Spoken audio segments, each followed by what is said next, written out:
I have tried to sniff around in the city. I have discovered a surprising number of details, but you may think they are worth nothing in the absence of your honest confession. Just ask me, Mr. Hunt. I'll answer all your questions. Look, Mr. Hunt, I didn't do it. That sword was important to our family, since it was one of my grandfather's masterpieces. But one day my father gave it to Alonso Garcia de la Rica as a present. Perhaps the reasons he gave it to him will never be discovered, because I'm sure my father did not act of his own accord. I did not see the beautiful weapon for a long time because it was my father who was at Mr. Alonso's beck and call until he died. Then of course I came. I basically worked for him for a few alms. Small maintenance, blacksmith jobs were my tasks, quite a lot lately. It was strange to see the sword again. Yes, it is true that I did adore it. The old lord of the castle may have seen it, but also Hugo the butler. There's nothing about it. One day, I also noticed that my grandfather made a mistake in the family coat of arms. Maybe that is why he never sold the sword. True, this mistake with the child's head had never occurred to me before, but of course I didn't call the new owner's attention to it. And then I don't know more. Suddenly there was this Riollo stumping at the door of our house. Mr. Alonso was with him and that playboy Eugenio. They arrested me. They questioned me. Then they simply locked me up. And now, nobody asks anything. It is interesting to hear what you are saying, Francisco, but I must admit it doesn't help much. In whose interest could it have been? Who could have stolen the sword? Mr. Alonso had just asked me to prepare the bars on the front windows of the palace. There are bars only protecting the back wall and the rooms on the ground floor. Anyone could break into that house and take the sword. Unfortunately, I don't know if something else was also taken at the same time, but any one of his acquaintances could have done it. There was an old general who never missed a chance to praise my grandfather's work. Since he was deaf, he spoke rather loudly. I myself could clearly hear that he offered almost a fortune. But then there is that cursed Arriaga, the dealer who was a regular visitor in the palace. Or Hugo, the butler. Maybe he is not afraid to lose his job. I have also wondered if perhaps Eugenio or the master himself planned a way to remove me as an obstacle to Carmen. I don't know. There is no way I can know. Yes, I am aware of these reasons. Miss Diaz Palencia told me about everything. She loves you deeply, Francisco. I know. And she can be certain that I love her too. Please tell her that I think of her very often. Will you be seeing her? Of course. She was so kind as to host me. I am staying in the late painter's room. Perfect. Perhaps this way there is someone to look after her. Will you be so kind, Mr. Hunt? You can count on me, Francisco. Look, I cannot give you an unbiased opinion of that man. The two families have not even been talking for years, so we cannot talk about the family in Arriaga's case. He is not married, has no children. He has 2 apprentices, some maids, and strange visitors. As you must know, we live across from his house. My room window overlooks the shop. I have witnessed several times rich clients incognito and shady characters creeping into his place late at night or at midnight. Who knows what he deals in? Do you think an art dealer can be involved in the theft of the work of art? No, I haven't thought of that, but it is absolutely possible. But since I've been sitting here behind the bars, there is no one to watch what happens at the shop. Unless you could do it, or ask my mother to watch. Well, I'd be glad to watch that man, but I believe your mother would be the better candidate. Yes, perhaps you are right. If you get me a pencil and paper, I'll write her a letter.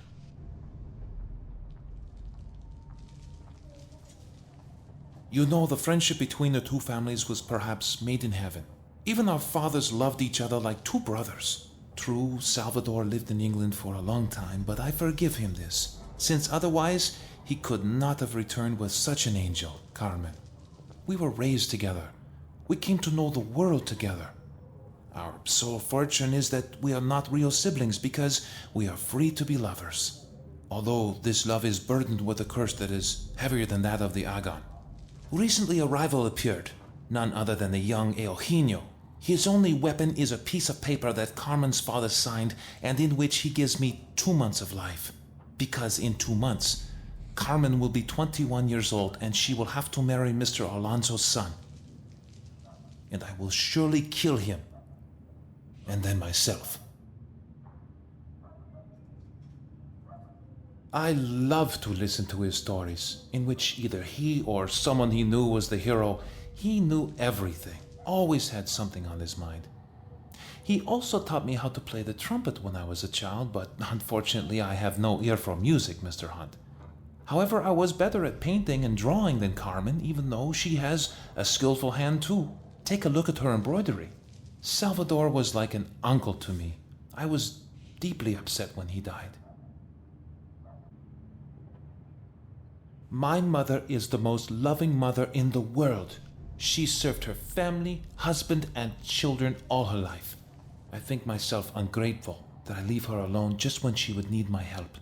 This is not what she deserves. My father was always hard on me, but I loved him very much. In the beginning, he was a real slave driver in the workshop, but as I grew up, he changed in my eyes. He became my role model as I began to understand what a treasure rests in his hands, and that he was preparing to hand it all over to me, his son. He only told me about the legend of the Agon once he saw that I had changed. The butler? It's impossible for me to get a sense of him.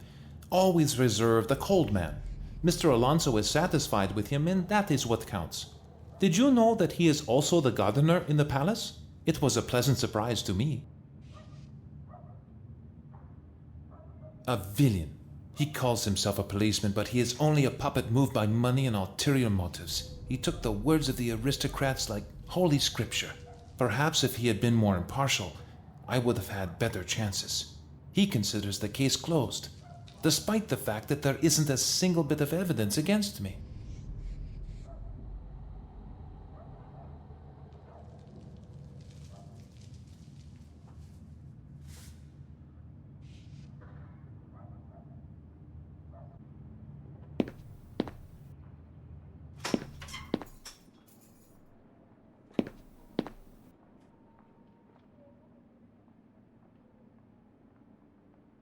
Sergeant, would you please give me a piece of paper and a pencil to write down a few important things? Important things that the blacksmith has told you? Impossible. But there are only a few small things. I would be grateful. Oh, really? Oh, that corrupt nature of his. Now I have to find him a cigar somewhere.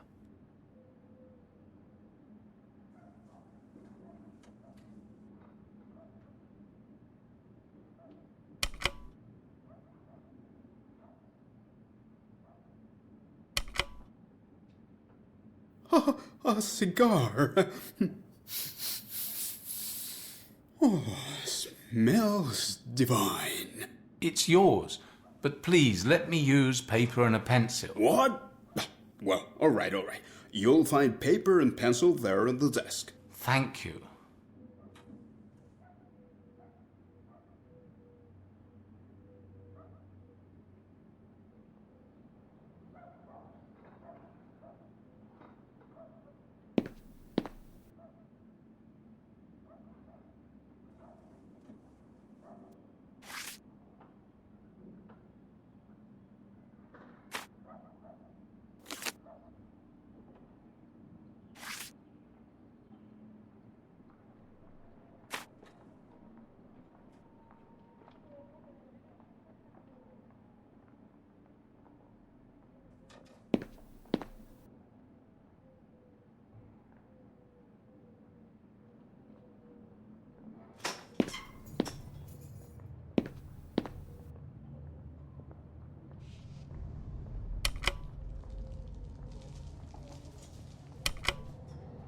Thank you.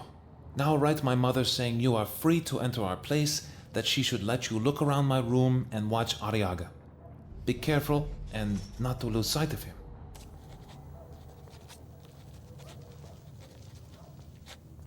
Done.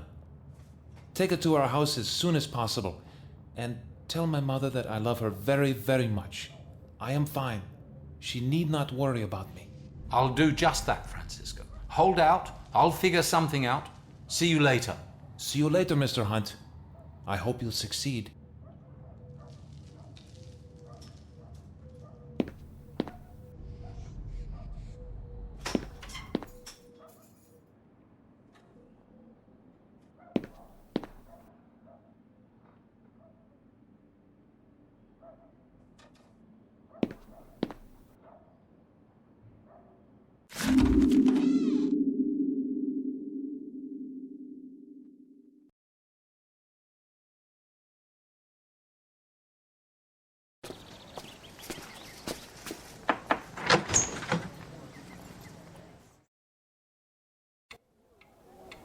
Good afternoon, madam. Good afternoon, Professor.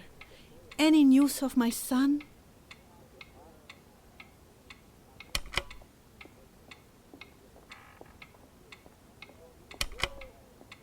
I was admitted into the prison and talked to your son. He asked me to tell you that he is all right, don't worry. He sent this letter to you. You know, I would like to help. You believe in Francisco's innocence, don't you? Yes, without a doubt. I'll do everything I can to have him released. You know, as it turns out, he is the reason I've travelled thousands of miles to the city of Toledo. My son? It is a long story, but I promise I will tell you later. Please read the letter.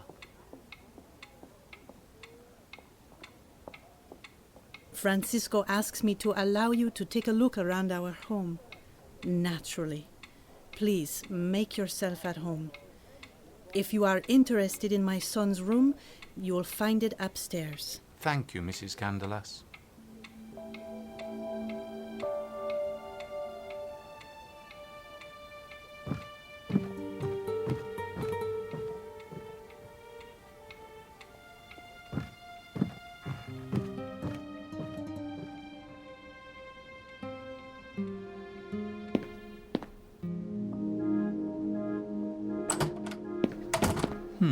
Young Candelas's room doesn't disappoint me.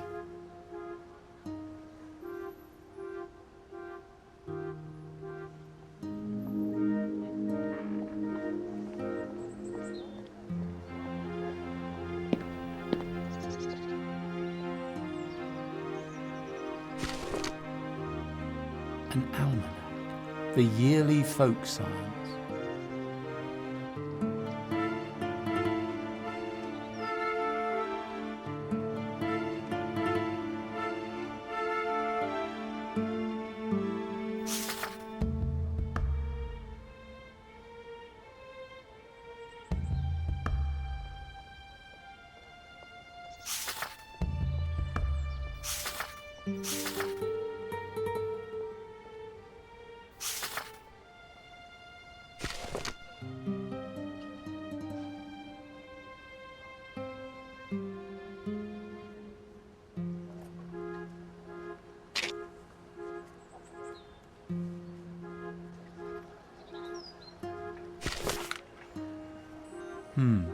Those photos again.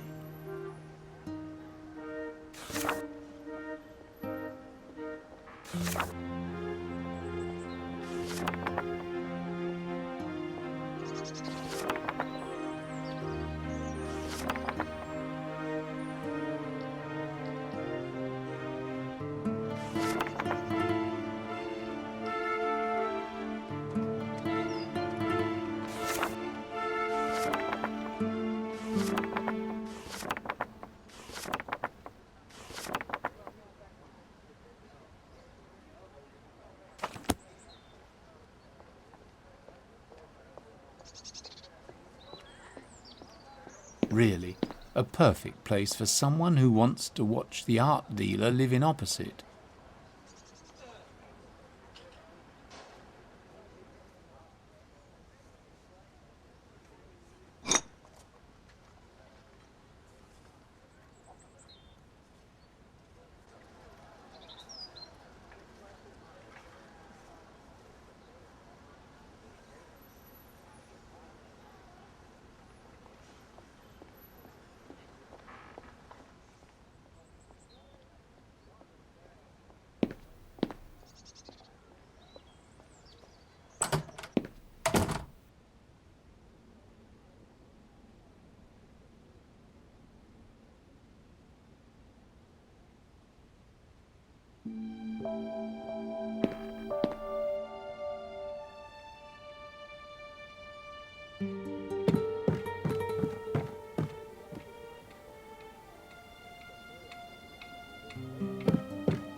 Miss Diaz Palencia, you're very pale. Is something wrong?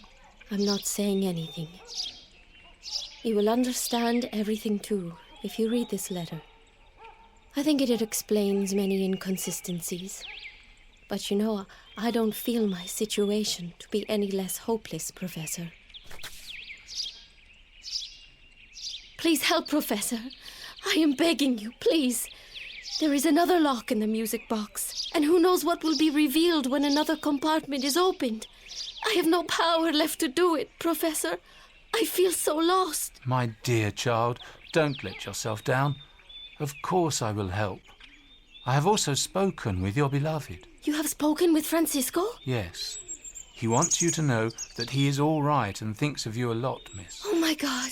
Now I will leave you. Have some rest. Meanwhile, I will find out about that mysterious music box. Thank you, Professor. Miss, you have put your trust in me, so I think you will understand my request.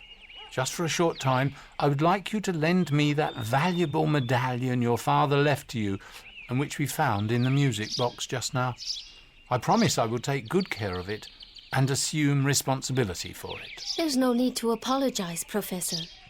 I believe you are my guardian angel, helper, who will save me from this hopeless situation.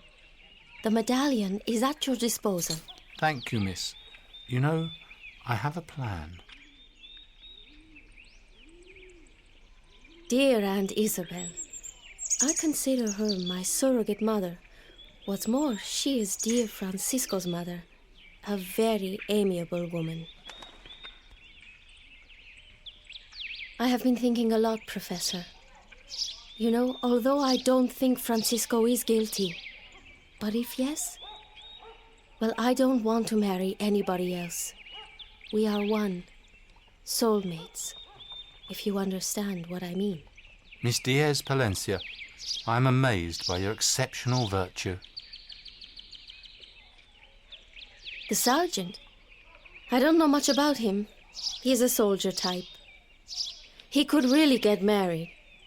Maybe it would spare me from his rather pushy compliments he gives me when we meet in the street now and then. I know who he is, but I couldn't say I know him. It's interesting you mention him.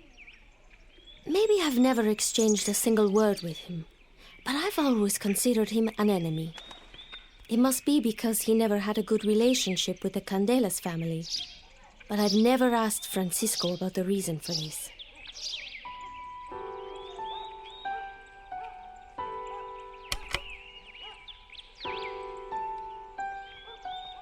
My beloved Carmen, I begin this letter with a heavy heart, as I have been delaying it for such a long time. But now that I can hear the chariot of death draw nigh, I know I cannot wait any longer. Maybe this is not the most appropriate and honest way to discuss these things, but I'm not going to hide my weakness. I would have been unable to tell you all of this to your face. Of course, my secrecy is not without reason. Through it I have also avoided being held accountable. But if Father Perez and the others are right, I will soon be held responsible for my deeds and intentions by those in heaven. So how could I leave you unaware, the only true angel I know, my little daughter? I am guilty, my beautiful Carmen, guilty. Though the crime that others think I committed does no weigh so heavily on me as the fact that I forfeited your happiness to save my lousy life. I have been hiding a terrible secret, and I made an oath not to tell anyone while still alive. Thus the time has come to let you know, since I will no longer be living when you read these words.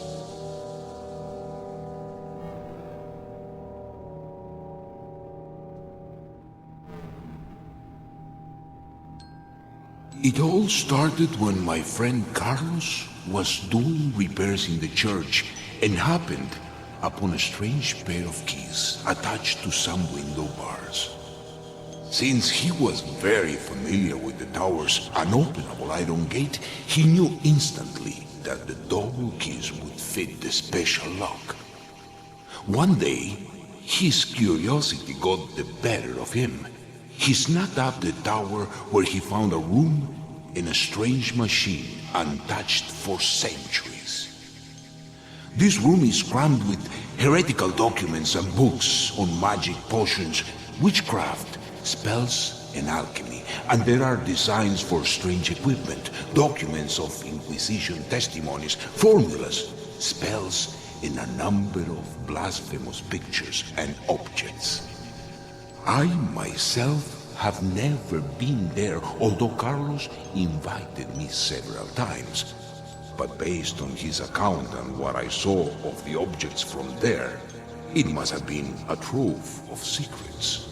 This peculiar collection must have been created and maintained by a curious and rather skillful monk, and perhaps some similarly bold followers of his, by saving or copying some documents before they were cast into the fire together with their writers.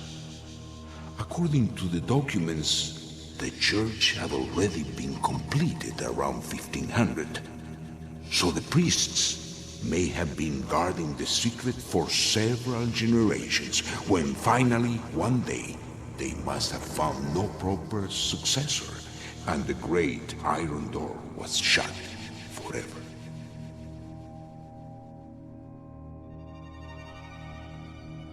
My dearest daughter, at that time the three of us, all the same age, were very good friends. Carlos Candelas, the swordsmith, Alonso Garcia de la Rica, the politician, and myself, the artist, back from England. We had always been very different from one another, but there was also always a connection between us based on our shared childhood memories, just as on our love for mysticism.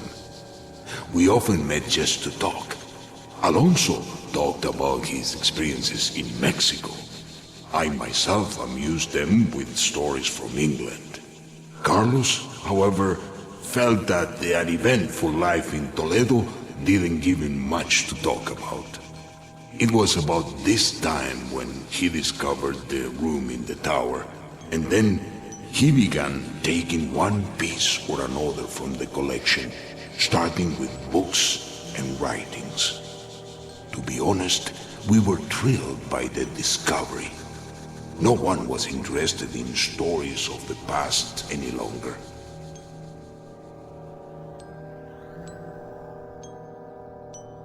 We were only contemplating the unknown working principle of the world, devouring the secret literature, and came to believe more and more that the mysterious guardians of the Tower collection had been reborn in us, and it was our duty to understand and increase this knowledge. It was at Easter, precisely 14 years ago, that, putting aside our Christian upbringing and stronger or weaker faiths, we founded the secret society, Different Sun, based on the title of an unusual book. We convened from time to time and had discussions or conducted experiments, but we were afraid to meet in the tower.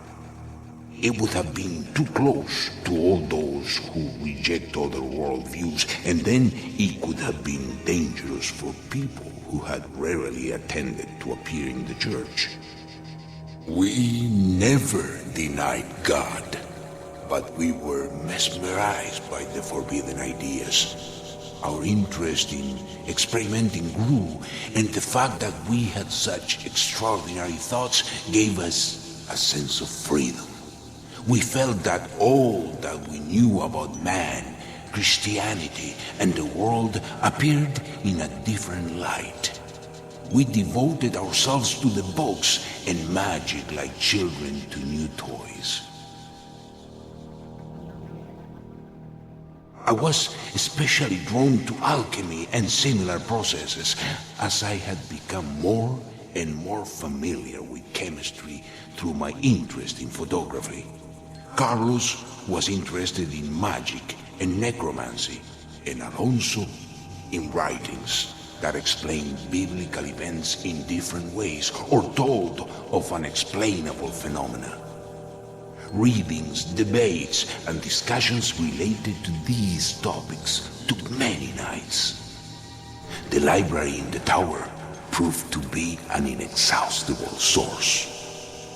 One day, however, Alonso received news that a Mexican consul was retiring, and he saw a chance to apply for the office. His heart's desire was to live in Central America. What is more, he had missed a similar chance, and it was always hard on him when he lost. Some years ago, however, his brother-in-law became a member of the commission that decided on appointments like this. He trusted that he would make it to Mexico through his wife and connections, and that, as his health allowed, he would be able to spend at least 10 to 15 years in the eternal sunlight of his beloved second home. Carlos and I were sorry that he wanted to leave us, but we understood his wishes, desires, and feelings, so naturally, as his good friends, we supported him. When the time came, Alonso harnessed the horses in the afternoon and set out for Madrid. That day, he attended a family dinner in the company of the influential brother-in-law, and the next day, the hearing of his case would come, for which he had to appear in person. He was very excited. He regretted that his wife was not there, as she had caught a cold and was lying in bed with a temperature. In the evening, Carlos suddenly knocked at my door. He suggested we go to our secret meeting place and our society, Different Sun, should have a special meeting. He knew a black magic spell that could remove the immediate obstacles from our friend's path. I must say I was enthusiastic about the idea, and I went along with him. We cast a very complex spell in which we cursed the factors that were hindering Alonso's travel to Mexico. Trusting in our success and our friend's gratitude, we described the ritual in a letter which we sent to our designated secret message place in the Garcia de la Rica Palace that night. We were waiting for the effects to take place. Alonso returned home the next night earlier than expected and agitatedly rattled at my door. Maybe you remember, my dear. He lost his temper and was shouting and kept repeating that both of us were murderers, me and Carlos, and he will avenge all of our outrageous deeds. I had great difficulty getting him to explain why he was so mad. He said he was leaving for the early afternoon meeting from his lodging in Madrid when someone brought him the news that his brother-in-law had died suddenly during the night. the meeting was postponed, and Alonso thought the opportunity had been lost and traveled home, deeply upset. Once home, he was met with another disaster. Hugo, the butler, told him that Mrs. Alma Garcia de la Rica, the lady of the house, his beloved spouse, had died of a high fever during the night. Alonso collapsed, but soon he was overcome by rage, which I witnessed. He ran away shouting, and I remained there stunned by the terrible news.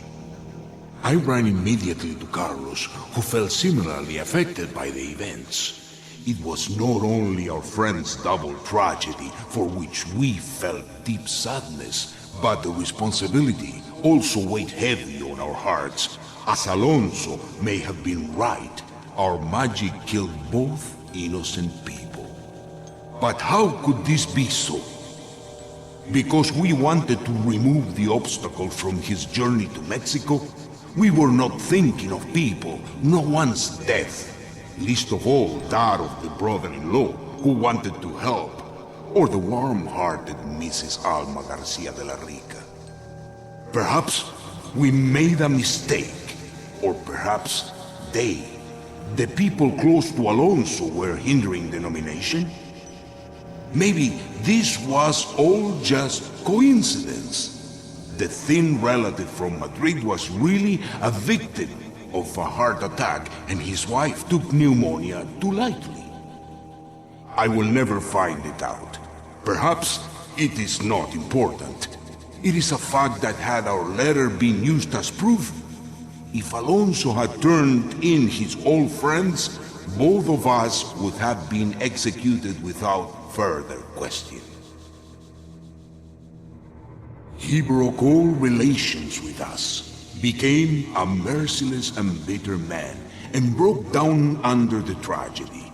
I remember he went gray in days, and he sent away everyone from the house except Hugo.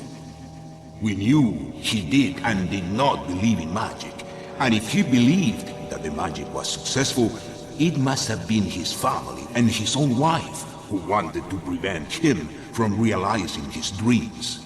Therefore, it was not entirely unexpected that instead of a letter from the police, we received a message from him inviting us to a meeting in the palace garden. He was cool and made a blackmail offer to both of us in a manner that made us feel he wouldn't take no for an answer. We had to decide in 1 week's time. Either we accept the foreseeable consequences of a police report, or we give him our dearest possessions. He stated exactly what he demanded. From Carlos, the servitude of his son Francisco, and a sword, the last work of the famous blade master Juan Candelas. And from me, my house after my death, and your hand, my child, for his son. We were forced to say yes. I gave you as a deposit, and I will never forgive myself for that. I can only say on my behalf that if I had said no, then I would have taken my friend Carlos with me to death, and you would soon have been an orphan. So within 1 week's time, we signed the contract, and Carlos handed the valuable sword over. Years went by, and one day I found out that Eugenio, the only Garcia de la Rica descendant whom you are forced to marry, my dear Carmen, intended to leave for Mexico to gain experience. It was no secret that he was going in order to fulfill his father's dream. Then I went to visit Alonso, and to my surprise, he agreed to see me in his house. I was begging for concessions. I did not want you to travel to Mexico against your will. It seemed, perhaps seeing his son's political career, that his heart was lighter. We amended the agreement with the condition that if I find a husband who can pay him the value of the house and do this before you, my daughter, turn 21, he will not make you his daughter-in-law. This, however, was only conditional success, since I knew, on the one hand, how difficult it would be to find such a rich husband for you in just a couple of years, and on the other hand, I saw that love was budding between you and the young Candelas. Carlos, my eternal friend, who has left us meanwhile, asked me in his dying words to do everything so that you could get married, since you love each other as beautifully as two doves. You see, here I am, powerless and helpless in trying to free you from your terrible position. To help you get married with kind Francisco as a continuation and fulfillment of your father's sacred friendship.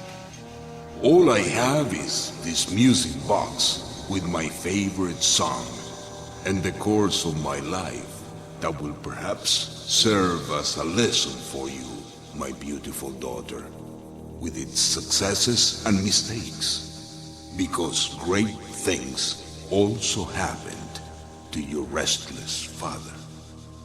There were 3 main periods in my life.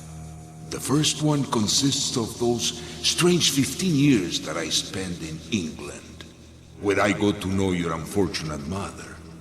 The second important period washed away the first, since you were born, and everything changed with that. I started a new life in my hometown when we came back to Toledo. The third one, however, started with a seal on a friendship and worldview with the creation of the society Different Sun, and it finished in a few years. Naturally, Carlos and I voted to dissolve the society the day after the tragedy.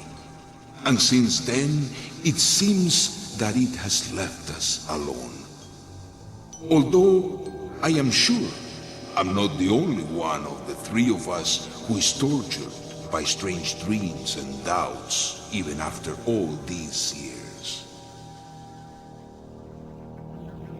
My beautiful child, please forgive your weak father's sins. It is not nice to admit, but your forgiveness is much more important to me than whatever the Almighty Court up there decides.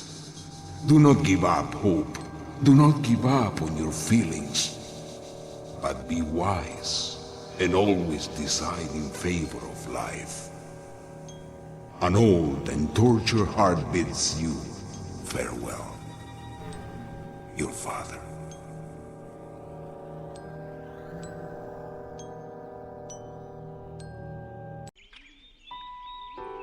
Miss, if I may remark, your father was an exceptional man, although he made mistakes. But as we know, we all make mistakes. Even though he acted against your will, I can assure you he was forced to, and he suffered as a result. The letter shows Salvador Diaz Palencia to be an intelligent, open-minded, and in addition, a very well-meaning, benevolent man. If you remember your father in that light, you can only be proud of him. Oh, you are talking so kindly of him, Professor. Maybe you are right. But you know, it is so strange to learn these details about the man I knew better than anyone. I don't doubt that. You did not suspect the existence of the secret group at all? No. Of course I knew that the 3 of them were good friends and liked to talk. Usually they came here, to my father's room. They locked the door, and the lights were on until the morning. The strangest of all was when I once peered in through the window, because I was curious, and I didn't see anyone in the room. They were all gone. Gone? That's interesting. They must have left the house for a short time. Yes, that could of course be. But why would they walk the streets of Toledo by night? And there is another locked door in your father's room. Where does that lead? Oh, that one. That's my father's photo laboratory. A dark little room. I doubt that there is room for 3 men to stand there comfortably, let alone spend hours in that airless room. The room doesn't even have a window. Mysterious.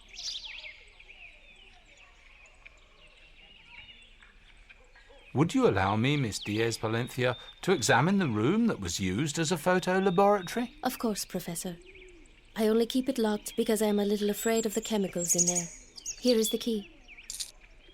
I will leave you, miss, to yourself again for a short time. Professor, I wanted to tell you that Reverend Gabriel Perez passed by not so long ago and asked if it was true that the foreign visitor with whom he traveled in the same car is staying in this house. He asked me to tell you he would like to see you sometime to talk.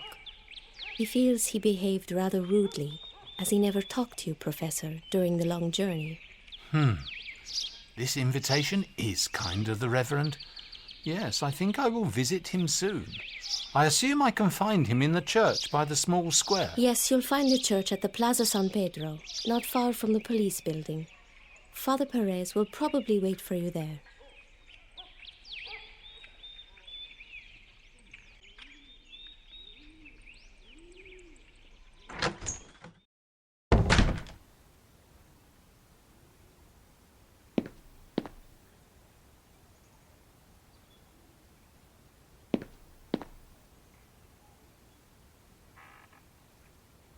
Another look. This time I suspect it is some date, an important date. Let's think.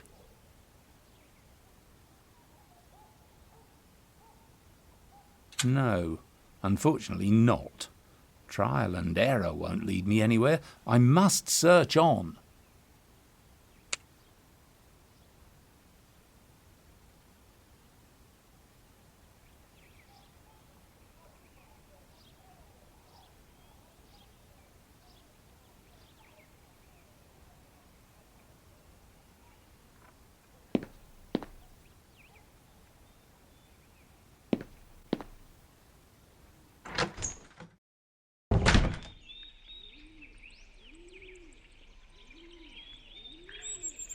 Excuse me, I don't remember you mentioning when Mr. Diaz Palencia died. Last year, the end of May.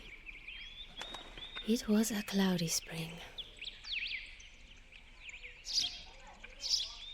Please don't take it disrespectfully, but it would be important for me to know the date of your birth. Oh, Professor, how could you offend me with such a question? I was born on the 4th of September, 1883.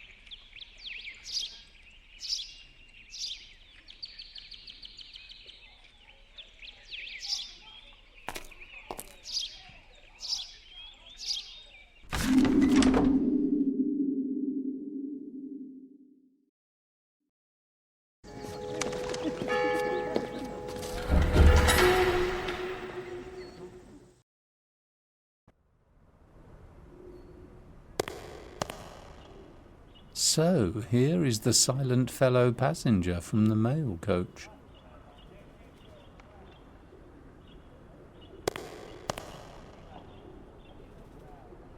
Praised be our Lord. Forever, amen. I am happy you've come, Professor. It was impossible to resist such a kind invitation, Father. Don't tell me. I felt so guilty for being so cold and unfriendly during our journey. We didn't say a word to each other, Professor. I must tell you, I was a little surprised, Father, but everyone has difficult times. With your permission, that is how I explained your behavior. Unfortunately, you're correct, sir. I was very disturbed during the journey. You see, a very good friend of mine is lying very ill at the Santa Clara Hospital in Madrid. I was visiting him in the previous days. More precisely, I only wanted to visit, but the doctors didn't let me near him. What can I say? It wasn't easy for me to head back home without seeing him. But you know my duties. Very unfortunate, Father. And you haven't heard any news from your friends since? I have. Thank our merciful Lord. I couldn't restrain myself for long. An hour ago, I went over to the police station to make a phone call, and I managed to talk to Fernando's doctor. He's feeling better after the operation, and soon he can get up.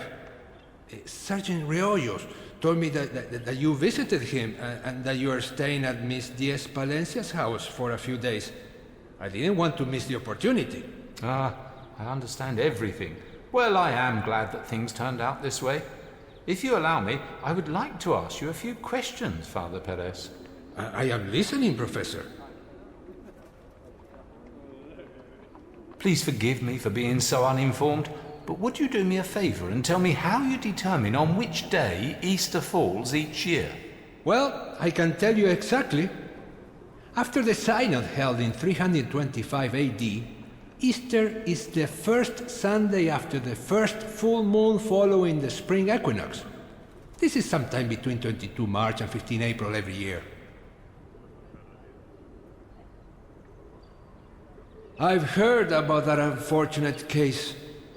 I said to Sergeant Riollos that it is surprising to me that the young Candelas would stoop so low. But Mr. Alonso Garcia de la Rica's word is so convincing that we can only expect a fair judgment from the Madrid authorities and our highest lord.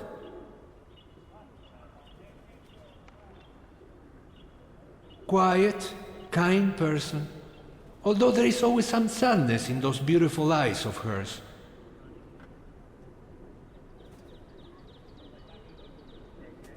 He was an interesting man, may he rest in peace. It was my conviction for years that he denied the Lord, or he followed another religion. But before his death, he wished to confess, and we had numerous conversations. He was interested in biblical themes. I gave him the extreme unction.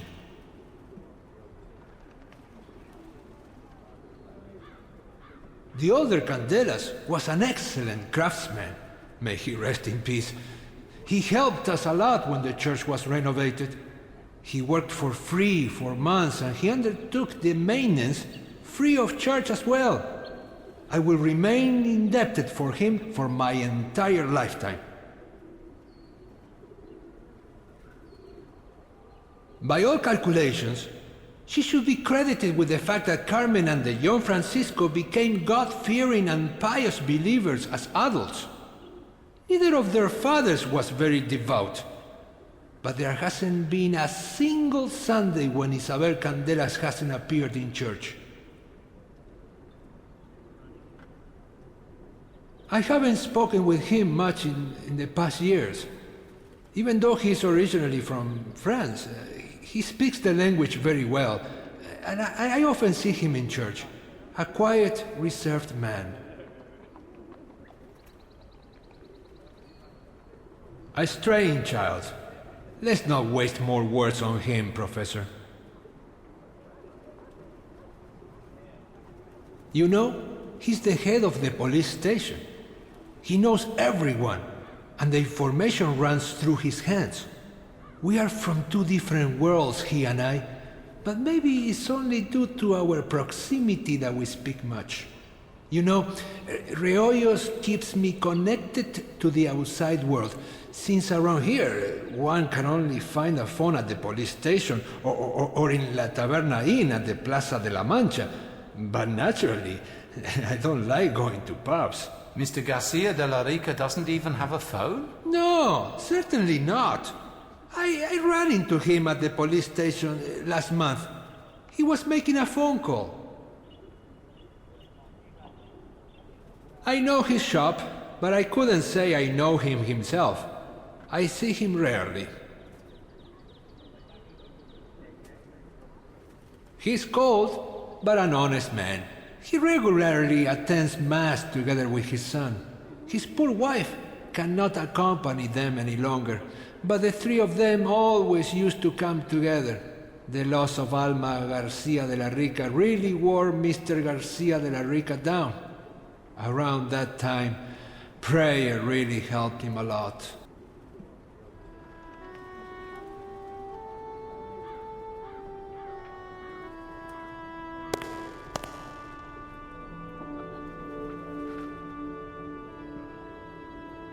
Interesting luck, isn't it? We don't know its secret, unfortunately.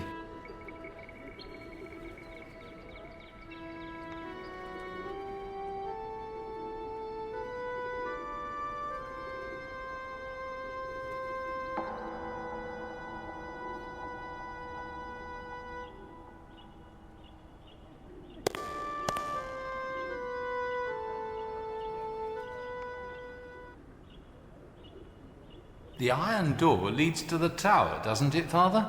In all probability, it must lead to the tower. But believe me, Professor, I have been serving the Lord in the Church of San Pedro for almost 20 years, but I have never been upstairs. My predecessors and the older people claim that nobody has opened the door for almost 100 years. It can't be anything else than a nest of pigeons, as the bells have been operated from a separate chamber for ages, and the key is nowhere to be found. 15 years ago, during a period of major renovation, we entertained the idea of seeing what might be hidden in the tower. But the architect said that it would be dangerous, structurally, to break through such a large old iron gate. Unless it's absolutely necessary, we should not force it. It was never necessary. I asked Mr. Carlos Candelas once to help create a key to the door, but he said that the lock was so out of the ordinary and complicated that he was unable to solve the riddle. So I abandoned the idea. Since then, I haven't thought of disturbing the pigeons in there. Sometimes it is really better not to know what is behind certain doors.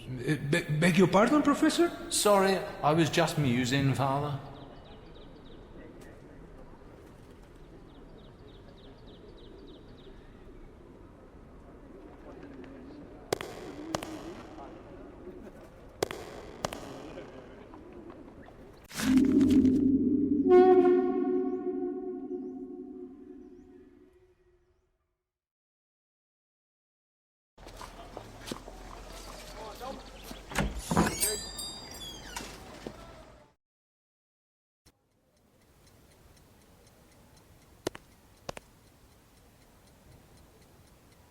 Good afternoon, Mr. Hant. Happy to see you again. Good afternoon, Mr. Arriaga.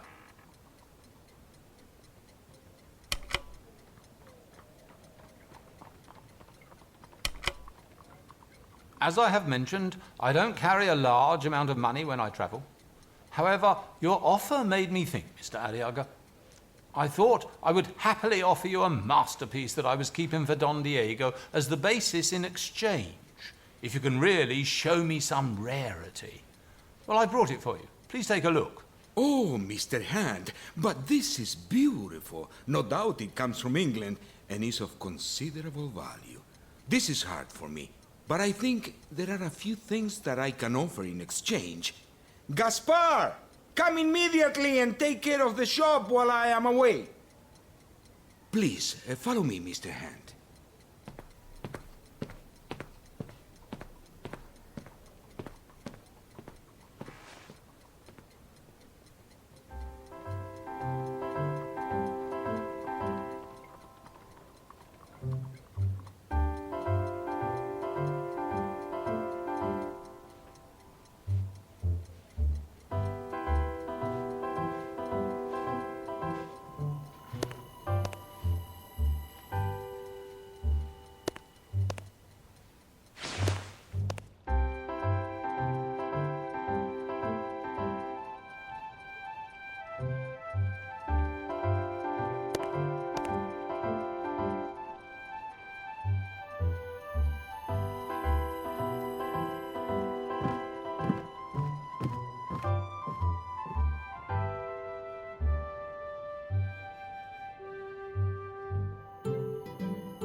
Do take a look around, Mr. Hant.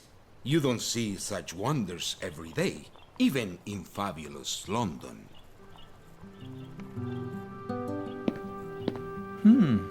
Nice little collection.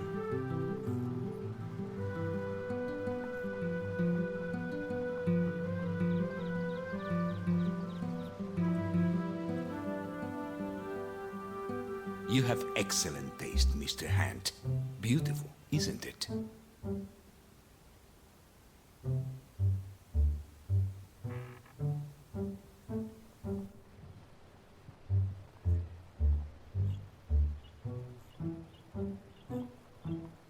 beautiful, isn't it? It comes from a nobleman from Barcelona, from his estate. A rarity.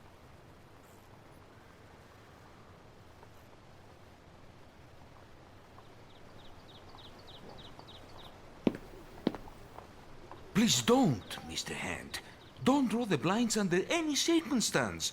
You know, it is dangerous if the neighbors find out that I have heaped such treasures here.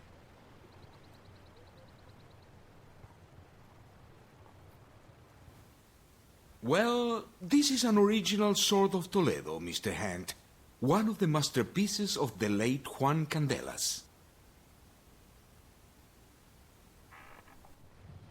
Of course. It must be a valuable sword, but its value is somewhat influenced by the fact that this must be the one that used to hang in Alonso Garcia de la Rica's palace until recently.